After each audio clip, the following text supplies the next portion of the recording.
আমার মানুষটা এমন হোক যার কাছে যেতে কখনো যোগ্যতার প্রয়োজন হবে না, যার সাথে কথা বলতে গেলে কোনো ফর্মালিটিস মেনটেন করতে হবে না, মনে কোনো দ্বিধা রেখে কথা বলতে হবে না, নির্দ্বিধায় সমস্ত কিছুটা প্রকাশ পাবে।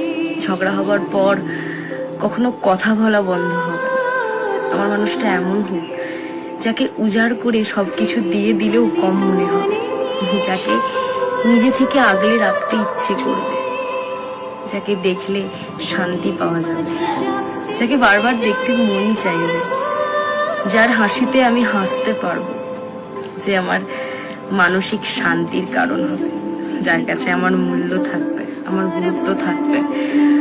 অযথা কোনো অজুহাতে সম্পর্ক টিকিয়ে রাখা হবে না, কোনো মিথ্যে কথা বলে সম্পর্ক টিকিয়ে রাখা হবে না, কোনো অজুহাতে দূরে যেতে হবে না, যে আমার ছোট্ট ছোট্ট খুশিগুলোর দাম দেবে। ব্যাস, আমার মানুষটা এমন হোক।